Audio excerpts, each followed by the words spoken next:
أعوذ بالله من الشيطان الرجيم. بسم الله الرحمن الرحيم. ويوم ينفخ في الصور ففزع من في السماوات ومن في الأرض إلا من شاء الله وكل أتوه داخرين. صدق اللہ العظیم. سورۃ النمل ہے یہ، سورۃ نمبر 27. اس کی چند آخری آیات آج ہم پڑھنے جا رہے ہیں انشاءاللہ. یہ سورۃ آج ہم مکمل کریں گے. اللہ کا ارشاد ہوتا ہے وَيَوْمَ يُنفَخُ فِي الصُّورِ، اور جس دن پھونکا جائے گا، پھونک ماری جائے گی، فی الصور، سور میں جس دن پھونک ماری جائے گی، ففزع، تو گھبرا جائے گا، من فی السماوات و من فی الارض، جو بھی آسمانوں میں ہے اور زمین میں، جو بھی آسمانوں اور زمین میں ہے سب کے سب گھبرا جائیں گے. ہول طاری ہوگا ان پر، خوف طاری ہوگا. الا من شاء اللہ، سوائے اس کے جسے اللہ ہی اس خوف سے دور رکھے، بچانا چاہے. وَكُلٌّ أَتَوْهُ دَاخِرِينَ، وَكُلٌّ، سب اور سب کے سب، اتوہ اس کے آگے آئیں گے، یعنی اللہ کے سامنے حاضر ہوں گے، داخرین، عاجز ہو کر، کان دبائے سب اس کے سامنے حاضر ہوں گے. یہ نفخ صور کی جو بات یہاں ہے، پہلے بھی اس کا ہم نے کئی صورتوں میں پڑھا. ہم نے اکثر جو کہتے ہیں کہ یہ 2 ہی صور ہوں گے، لیکن کچھ مفسرین نے لکھا ہے کہ یہ 3 صور ہوں گے. پہلے صور کو ہم کہتے ہیں نفخہ فزع، یعنی جس سے گھبراہٹ طاری ہوگی. جب دوسرا صور پھونکا جائے گا نفخہ صاعق، جس سے بے ہوش ہو جائیں گے لوگ. اور پھر تیسرا صور جسے ہم کہتے ہیں نفخہ بعث، اٹھائے جائیں گے دوبارہ. تو کچھ لوگوں کے نزدیک پہلا ہی جو صور جو ہے وہ لمبا ہوگا، اس کا پہلا حصہ جو ہے وہ گھبراہٹ طاری کرے گا، تو دوسرا حصہ وہ موت طاری کر دے گا. جو زندہ ہیں ان کے لیے موت، اور جو مردہ ہیں ان کی روحوں کو بے ہوش کیا جائے گا، ان کی روحیں جو ہیں وہ بے ہوش ہو جائیں گی. بہرحال اللہ تعالیٰ بہتر جانتا ہے، اس میں بڑی لمبی بحث آئی ہے. تو ہمیں یہ ذہن میں رکھنا ہے کہ صور جو ہے یہ کیا ہے. ٹرمپٹ جسے ہم کہتے ہیں، یہ سینگ کی طرح ایک چیز جو اس وقت طریقہ تھا لوگوں کو جمع کرنے کا، یا کسی خاص موقع پہ لوگوں کو جمع کرنا ہوتا تھا، وہ بجایا جاتا تھا. تو اس کو ہم آج کہہ سکتے ہیں سائرن سے تشبیہ دے سکتے ہیں. جس طرح سے آج سائرن کام کرتا ہے، جب کہیں ہوائی حملہ ہونے جا رہا ہوتا ہے تو سائرن بجتا ہے. تو آپ سمجھو اسی قسم کی چیز ہے. اللہ تعالیٰ کے ہاں کیا ہوگا، تو پہلا جب وہ بجے گا تو سارے جانور جو درندے ہیں، جو ایک دوسرے کے دشمن بھی ہیں لیکن وہ ایک ساتھ رہیں گے اس گھبراہٹ سے، اور شہروں کی طرف بھاگیں گے جنگلوں کو چھوڑ کر. گھبراہٹ ایسی ان پہ طاری ہو جائے گی، تو لوگوں پر بھی گھبراہٹ طاری ہو جائے گی، سب پر طاری ہو جائے گی، کوئی نہیں بچے گا. الا من شاء اللہ، ہاں صرف وہ بچیں گے جن کو اللہ چاہے گا بچانا اس گھبراہٹ سے. اب وہ کون ہیں؟ مفسرین نے مختلف روایات کا تذکرہ کر کے فرمایا ہے. کچھ لوگوں نے کہا ہے کہ یہ 4 جو فرشتے ہیں، حضرت جبرائیل، حضرت میکائیل، حضرت اسرافیل اور حضرت عزرائیل، کہ یہ 4 فرشتے ہوں گے جن پر گھبراہٹ طاری نہیں ہوگی. کچھ مفسرین نے لکھا ہے کہ یہ تمام فرشتے ہوں گے، فرشتوں پر گھبراہٹ طاری نہیں ہوگی. پھر کچھ لوگوں نے لکھا ہے کہ فرشتے بھی ہوں گے اور انبیاء کرام ہوں گے، ان پر گھبراہٹ طاری نہیں ہوگی. اور پھر کچھ مفسرین کا یہ بھی ماننا ہے کہ تمام مومنین جو ہیں مومنوں پر بھی گھبراہٹ طاری نہیں ہوگی۔ اس کے بعد والی جو آیت ہے تیسرے نمبر پہ، اس میں اس کا تذکرہ ہے، وہ کہتے ہیں کہ اسی سے متعلق ہے کہ ان پر کوئی گھبراہٹ طاری نہیں ہوگی، مومنوں پر بھی کوئی گھبراہٹ طاری نہیں ہوگی۔ تو یہ سب جانتے ہیں آپ کہ پہلا ہی سور جب پھونکا جائے گا گھبراہٹ طاری ہوگی، اسی کو اگر سمجھیں گے، اسی کو لمبا کیا جائے گا تو آخری اس کا جو ہوگا صاعق، بے ہوش ہو جائیں گے، اور جو لوگ ہوں گے زندہ وہ مر جائیں گے، روحیں بے ہوش ہو جائیں گی۔ تو اس وقت سارا کائنات کا نظام درہم برہم ہو جائے گا، چاند، ستارے، سورج بے نور ہو جائے گا، سب کچھ۔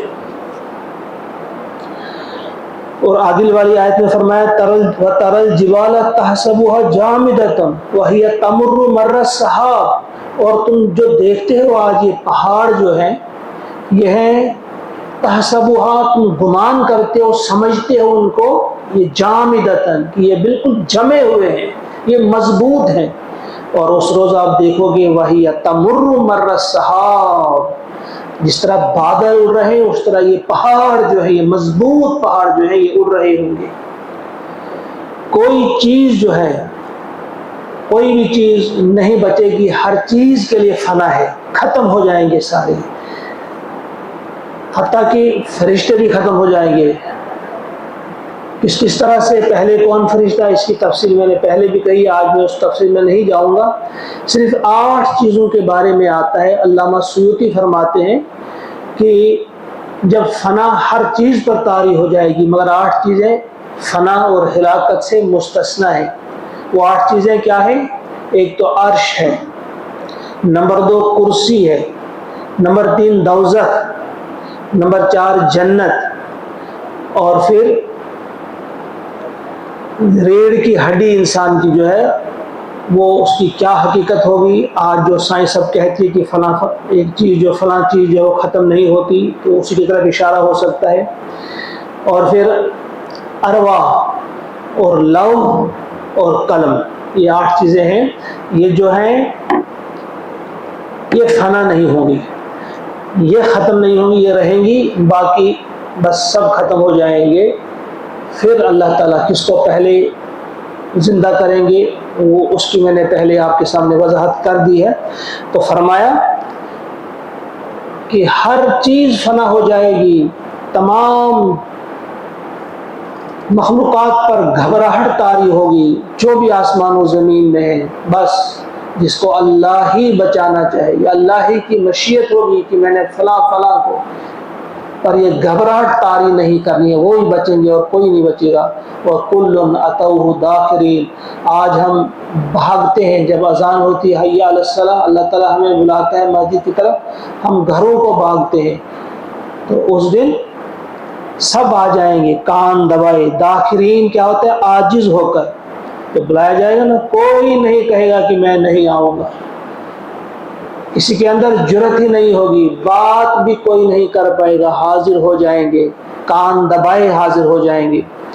اور فرمایا آج تم دیکھتے ہو پہاڑوں کو، وَتَرَى الْجِبَالَ تَحْسَبُهَا، اور گمان کرتے ہو، سمجھتے ہو، جامدتاً کہ یہ جمے ہوئے ہیں، وَهِيَ تَمُرُّ مَرَّ السَّحَابِ، اس روز یہ اڑ رہے ہوں گے بادلوں کی طرح، جس طرح بادل اڑ رہے ہیں۔ سن اللہ، اللہ تعالیٰ کی یہ کاریگری ہے، الذی اتقن کل شیء، جس نے ہر چیز کو خوبی سے بنایا، اتقن کل شیء، جو بھی چیز اللہ تعالیٰ نے بنائی ہے خوبی کے ساتھ بنائی ہے، کوئی نقص اس میں نہیں ہے۔ سورہ ملک میں کہا کہ دوڑاؤ نظر، ثم ارجع البصر کرتین ینقلب الیک البصر خاسئا وهو حسیر، آسمان کو دیکھو، بار بار دیکھو، بار بار دیکھو، کہیں نقص آپ کو نظر نہیں آئے گا۔ ہزاروں سال، لاکھوں سال کب بنا ہوا ہے، کوئی اس میں کہیں کجی پیدا نہیں ہوئے، کوئی دراڑ پیدا نہیں ہوئے، کہیں سوراخ کہیں پہ نہیں ہوا ہے۔ زمین کو دیکھو، پہاڑوں کو دیکھو، ہوا کو دیکھو، جتنی مقدار اللہ تعالیٰ نے رکھی ہے برابر ہے، پانی جتنا اتارا ہے، کوئی کمی نہیں ہوئی، آکسیجن جتنی رکھی ہے اتنی ہے، یعنی ہر چیز جو بھی بنائی اللہ تعالیٰ نے مضبوط بنائی، خوبی سے بنائی، اس میں سندرتا بھی ہے، خوبصورتی بھی ہے اس میں۔ یعنی ہم کو کھانے کے لیے جو چیزیں دی ہیں اللہ تعالیٰ نے، ہمیں جس کی ضرورت تھی کسی بھی صورت میں دے سکتا تھا. مٹی کی طرح کوئی چیز دی جاتی کھاؤ آپ کی ضرورت پوری ہوگی، نہیں، کھانے کی چیزیں دی، ان میں خوبصورتی بھی دی. سیب دیا خوبصورت بنا کر دیا، سنترے دیے خوبصورتی اس میں ہے، لذت بھی ہے خوبصورتی بھی ہے. کیلے کی اپنی لذت ہے، اپنی خوبصورتی ہے. ہر پھل کو آپ دیکھو، ہر سبزی کو آپ دیکھو، یعنی جو چیز بھی دی ہے وہ دیکھنے میں بھی بھلی ہے، چکھنے میں بھی بھلی ہے، جو ہمارے لیے بنائی اللہ تبارک و تعالیٰ نے. گویا جو بھی چیز دی، جو بھی چیز بنائی خوبی کے ساتھ بنائی. اسی وجہ سے پیارے نبی صلی اللہ علیہ وسلم نے بھی ہم سے فرمایا ہے، اپنے غلاموں سے کہا ہے کہ جو کام بھی کرو خوبی کے ساتھ کرو. فرمایا رحم اللہ، اللہ تعالیٰ رحم کرے اس شخص پر. کس شخص پر؟ من عمل عملا فاتقنہ، جس نے کوئی کام کیا تو مضبوطی کے ساتھ کیا، خوبصورتی کے ساتھ کیا. یہی جو یہاں پہ اتقنہ آیا ہے نا، اتقنہ کل شیء، تو حضور نے بھی فرمایا کہ اس شخص پر اللہ تعالیٰ رحم فرمائے جو کوئی کام کرے تو اتقنہ ہو. اتقنہ ہو یعنی اس میں ساری چیزیں آ جاتی ہیں، یعنی اس میں خوبصورتی بھی آئے گی، مضبوطی بھی آئے گی، یعنی پوری تندہی کے ساتھ، پوری ذوق اور شوق کے ساتھ جو کام بھی کرنا ہو. ایسا نہ کیا جائے کہ اگر کام ہی کیا جائے لیکن خوبصورتی کے ساتھ کیا جائے. کئی موقعوں پہ آپ نے اس چیز کی ہمیں توجہ دلائی ہے کہ جو کام بھی آپ کو کرنا ہے اچھے ڈھنگ سے کرو، خوبصورتی سے کرو، مضبوطی کے ساتھ کرو. انہ خبیر بما تفعلون، اور بے شک وہ باخبر ہے، وہ خبردار ہے ہر اس کام سے جو تم کرتے ہو. بما تفعلون، جو بھی تم کرتے ہو اس سے وہ باخبر ہے. یعنی تمہارے کام کیسے ہیں، اچھے ہیں برے ہیں، کس ڈھنگ سے کرتے ہو.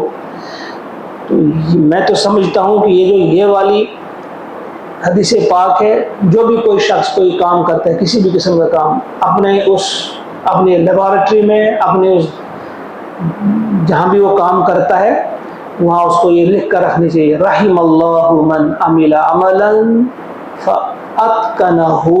جو بھی کوئی کام کرتا ہے یہ وہاں لٹکا کے رکھنا چاہیے، تاکہ اس نے کوئی کام کرنا ہے، اپنے اسکول کا کام کر رہا ہے، لکھ رہا ہے، پڑھ رہا ہے، تو اس کو بار بار یاد آئے گا میں نے خوبصورتی کے ساتھ یہ کام کرنا ہے اور پختگی کے ساتھ یہ کام کرنا ہے ہر جگہ.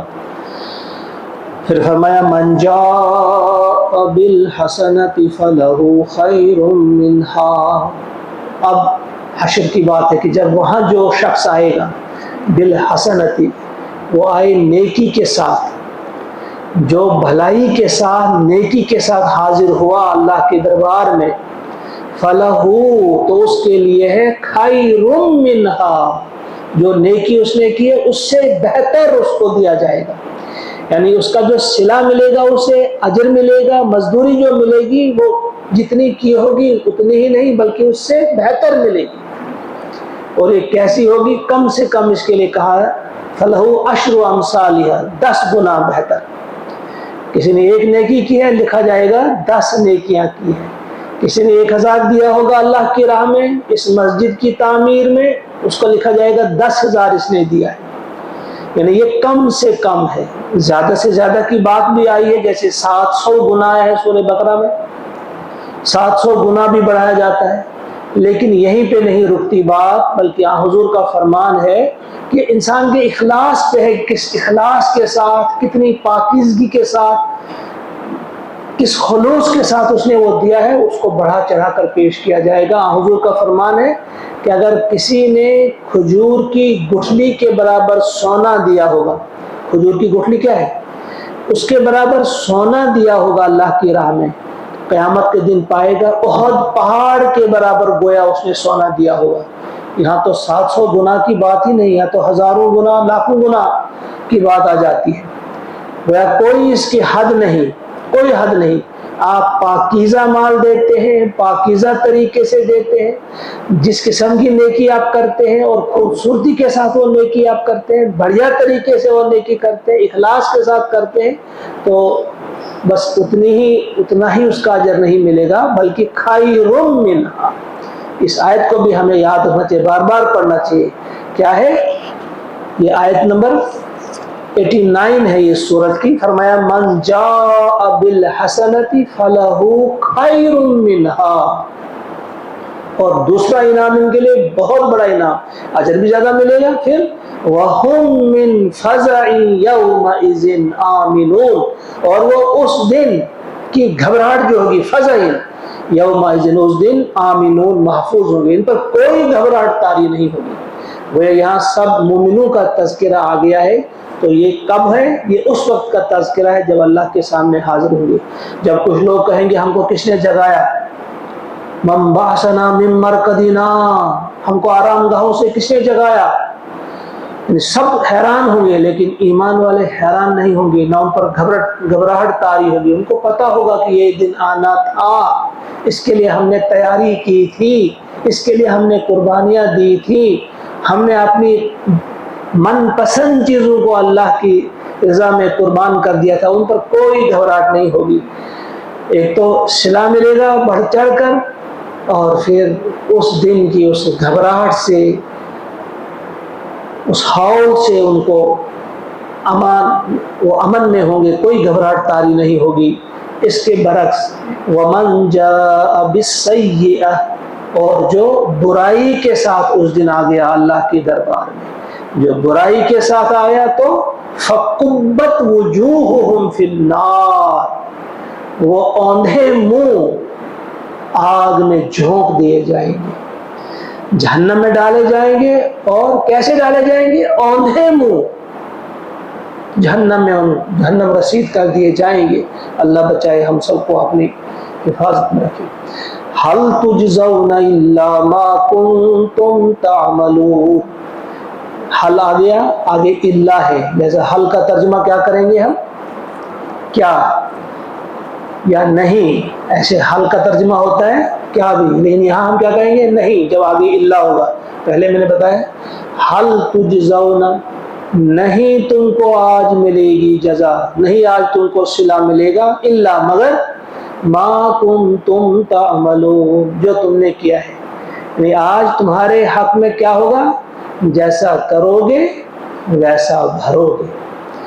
ان سے کہا جائے گا، اگر ان کو اوندھے منہ جہنم میں پھینکا جائے گا، کہا جا رہا ہے یہ سب اس لیے ہے کہ تم نے جیسا کیا ہے ویسا ہی آج بھگتو، ویسا ہی تمہارے ساتھ آج سلوک کیا جائے گا. انما امرت، اب آخر میں، اس سورت کے آخر میں اب حضور علیہ الصلوۃ والسلام سے کہا جا رہا ہے کہ اب آپ اپنا اعلان کرو کہ میرا کام کیا ہے. اب اپنے سمجھیے، اب مقصد بعثت آپ بیان کرتے ہیں، مجھے کیا حکم ہے، مجھے کیا کرنا چاہیے اور میں کیا کر رہا ہوں. انما امرت ان اعبد رب هذه البلدہ، یہاں ہم سمجھتے ہیں، کچھ مفسرین لگا کہ کل یہاں پوشیدہ ہے، یعنی آپ فرما دیجئے نبی صلی اللہ علیہ وسلم، ان سے بتا دیجئے کیا، انما امرت، مجھے حکم دیا گیا ہے، ان اعبد، کہ میں بندگی کروں، عبادت کروں، رب هذه البلدہ، اس شہر کے رب کی، الذی حرمها، جس نے اس شہر کو کیا کیا ہے، عطا، حرمت عطا کی ہے، محترم بنایا ہے. تم مجھے مجبور کرتے ہو کہ یہ فلاں فلاں کی، نہ میں کسی دیوی کی عبادت کرنے کے لیے تیار ہوں، نہ کسی بت کی، نہ کسی دیوتا کی، کسی کی میں تیار نہیں، بلکہ اس شہر کے رب کی عبادت کروں. یعنی یہ شہر کس کا ہے؟ اللہ کا. حالانکہ ایک ہی شہر نہیں، اس کا سارے ہی شہر اسی کے ہیں. وہ ان کو احساس دلانے کے لیے ذرا غور کرو، تم کتنے نمک حرام ہو کہ تمہیں اس شہر کی وجہ سے کتنی عزت دی ہے اللہ تعالیٰ نے. تم اگر راہداری کسی کو لکھ دیتے ہو نا، کہ آپ کسی کے لیے امان لکھ دیتے ہیں، کوئی اس شخص پر حملہ نہیں کرتا تھا کہ بھائی اس کو کچھ نہیں، چلو یہ حج کے لیے آ رہا ہے. اس شہر کو محترم بنایا گیا تھا اور تمہیں امان ملی، تمہاری عزت لوگ کرتے ہیں، تمہاری باتوں کی قدر کرتے ہیں، صرف اس لیے کہ تم اس شہر میں رہنے والے ہو. تو اس شہر کے رب کی تم عبادت نہیں کرتے ہو، لات، عزا، فلاں فلاں فلاں کی عبادت کرتے، بندگی کرتے ہو. اور میں تو سنو، میں بندگی کرتا ہوں، میں عبادت کرتا ہوں اور کرتا رہوں گا اس شہر کے رب کی، جس نے اسے حرمت عطا کی، جس نے اسے محترم بنایا۔ وَلَهُ كُلُّ شَيْءٍ، اور اسی کی ہر چیز ہے، یعنی ہر شے اسی کی ہے تو سب اسی کی، لیکن یہ شہر بھی اسی کا ہے۔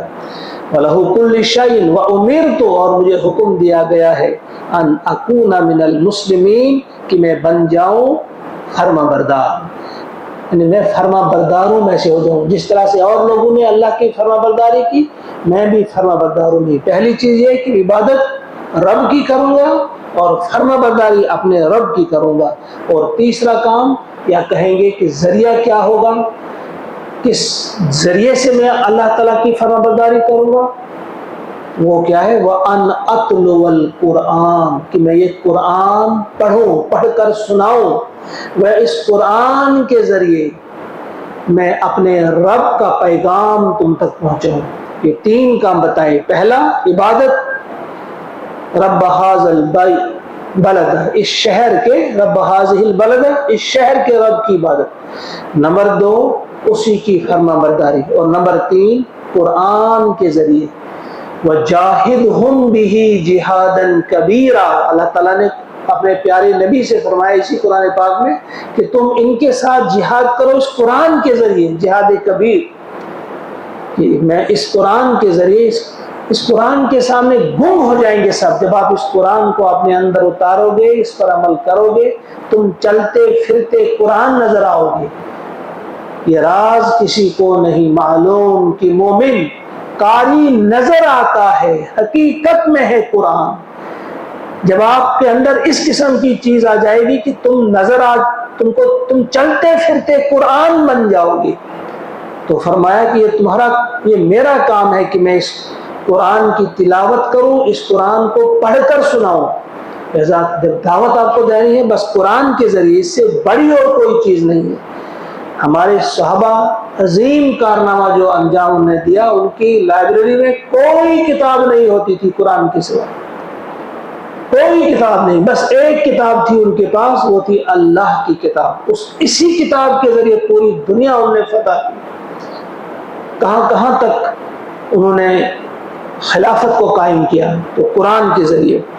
فَمَنِ اهْتَدَىٰ، پس جس نے ہدایت پائی، فَإِنَّمَا يَهْتَدِي لِنَفْسِهِ، تو اس نے ہدایت پائی اپنی ہی ذات کے لیے۔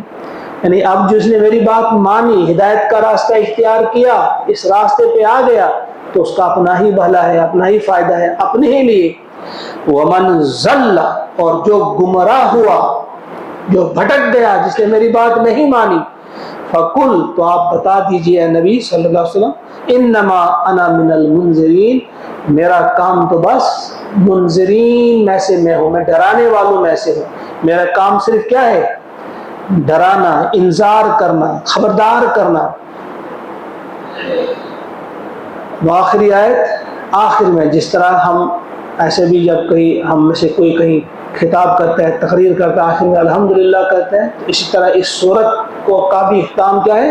وَقُلِ الْحَمْدُ لِلَّهِ سَيُرِيكُمْ آیَاتِهِ، اور کہہ دیجئے نبی صلی اللہ علیہ وسلم تمام تعریفیں، کل حمد اور کل شکر اللہ کے لیے، قُلِ الْحَمْدُ لِلَّهِ، اللہ کا شکر، اللہ کی حمد، یعنی جو عظیم شان اللہ تعالیٰ نے عطا کی ہے پیارے نبی صلی اللہ علیہ وسلم، اس پر اللہ کا شکر، جو آپ کو خاتم النبیین بنایا، جو آپ کو رحمت للعالمین بنایا، جو آپ کو بے شمار نعمتیں، بے شمار احسانات، امام الانبیاء آپ کو بنایا گیا، خیر البشر آپ کو بنایا گیا، جو بے شمار احسانات آپ پہ اللہ تعالیٰ کے ہیں، ان پر آپ اللہ کا شکر ادا کریں۔ قُلِ الْحَمْدُ لِلَّهِ، کہو اللہ کی تعریف، تمام تعریفیں اللہ کے لیے۔ اور سَيُرِيكُمْ آیَاتِهِ، ان قریب وہ جلد ہی تمہیں دکھائے گا آیاتِ، اپنی نشانیاں، فَتَعْرِفُونَهَا، پس تم پہچان لوگے انہیں۔ اللہ تعالیٰ فرماتا، اللہ کے نبی سے فرمایا جا رہا ہے کہ ایک آپ اللہ کی تعریف کرو، اور ان سے یہ بھی کہو کہ تمہیں جلدی ہی وہ اپنی نشانیاں دکھائے گا اور تم پہچان لوگے اسے۔ وَمَا رَبُّكَ بِغَافِلٍ عَمَّا تَعْمَلُونَ، اور تمہارا رب اس سے بے خبر نہیں جو تم کرتے ہو۔ یہ مکمل ہوئی اللہ کے فضل و احسان سے سورۃ نمبر 27 سورۃ النمل۔ اللہ تعالیٰ سے دعا ہے کہ وہ ہمیں توفیق عطا فرمائے کہ اس صورت میں جو ہم نے احکامات پڑھے، اللہ تعالیٰ کی جو ہدایات ہم نے پڑھی سنی، ہم اللہ سے دعا کرتے ہیں کہ وہ ہمیں توفیق عطا فرمائے ان پہ عمل کرنے کی۔ بیان کرنے میں کوئی غلطی رہی ہو، کوئی کوتاہی رہی ہو، کسی قسم کا نقص رہا ہو، ہم اللہ سے دعا کرتے ہیں کہ وہ ہم سب کو معاف کرے، معاف کرنا پسند ہے اسے۔ یا حی یا قیوم برحمتک نستغیث اصلح لنا شأننا کلہ ولا تکلنا الی انفسنا طرفۃ عین ربنا تقبل منا انک انت السمیع العلیم سبحان ربک رب العزۃ عما یصفون وسلام علی المرسلین والحمد للہ رب العالمین۔ السلام علیکم ورحمۃ اللہ۔